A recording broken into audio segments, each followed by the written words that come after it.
Assalamualaikum warahmatullahi wabarakatuh. Perkenalkan, saya Desti Suryahandini, saya ahli gizi di Rumah Sakit Sultan Imanuddin Pangkalan Bun. Hari ini kita akan membahas tentang kolesterol. Apa sih kolesterol itu? Kolesterol adalah lemak atau lipid yang berada dalam tubuh kita yang fungsinya untuk pembentukan dinding sel dan juga berbagai hormon. Yang menjadi masalah jika kolesterol sudah melewati batas normal atau di atas normal. Kolesterol menjadi sebuah masalah jika kadarnya sudah di atas normal. Berapa sih kadar normal dari kolesterol tersebut? Kolesterol normal itu jika hasil pemeriksaan menunjukkan angka di bawah 200 mg per desiliter. Lalu menjadi tinggi jika hasil pemeriksaan menunjukkan angka di atas 200 mg per desiliter. Kolesterol ada beberapa jenis. Yang pertama ada LDL, lalu yang kedua ada HDL. LDL adalah low density lipoprotein atau kolesterol jahat. Disebut kolesterol jahat karena bisa menyebabkan plak dan menimbulkan penyumbatan atau penyempitan dalam pembuluh darah. Sedangkan HDL atau high density lipoprotein adalah kolesterol baik karena dapat mengendalikan penyumbatan yang terjadi pada pembuluh darah. Lalu selanjutnya penyebab kolesterol. Untuk penyebab kolesterol itu banyak macamnya. 75% penyebab kolesterol itu terjadi dari dalam tubuh, lalu 25% sisanya dari pola makan dan juga gaya hidup. Untuk pola makan biasanya terlalu banyak makan makanan instan, makan makanan kemasan dan cepat saji. Lalu kurangnya variasi makan makanan buah-buahan, sayuran, protein hewani juga protein nabati.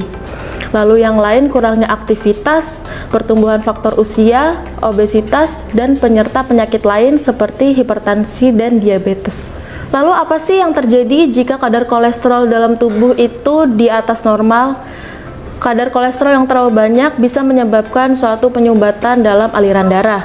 Penyumbatan yang terjadi pada aliran darah otak bisa menyebabkan serangan stroke. Lalu penyumbatan yang terjadi pada aliran darah jantung bisa menyebabkan penyakit jantung koroner dan serangan jantung. Lalu apa sih makanan yang harus dihindari dan diperbolehkan untuk penyakit atau pasien dengan penyakit kolesterol?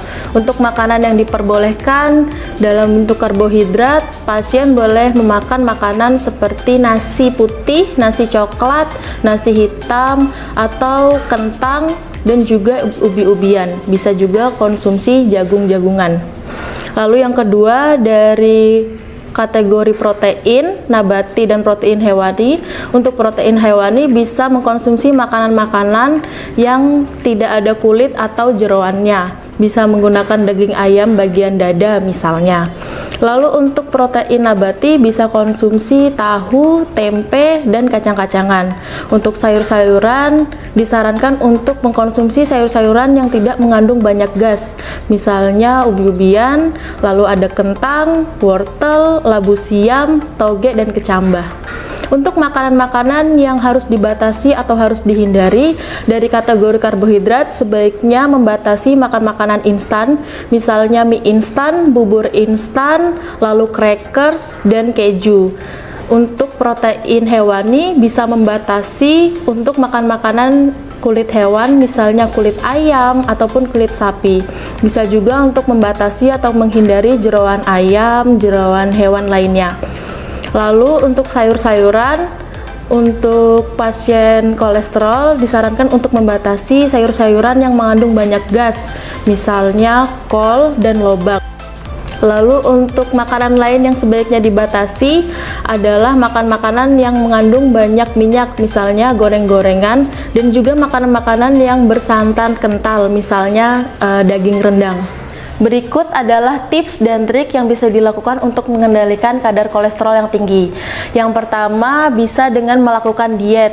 Bisa melakukan diet dengan mengganti makanan yang biasanya banyak gorengan, bisa diganti dengan makan makanan yang dikukus atau direbus, bisa juga dipanggang atau sesekali dibakar. Lalu yang kedua, variasikan bahan makanan dari kategori karbohidrat, protein, sayur-sayuran, dan buah-buahan. Lalu yang ketiga, bisa juga menghindari makan makanan instan dan cepat saji. Yang keempat, jangan lupa untuk beraktivitas fisik atau berolahraga.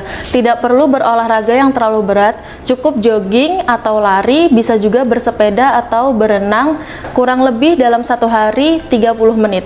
Lalu yang terakhir, jangan lupa periksakan kadar kolesterol Anda secara rutin.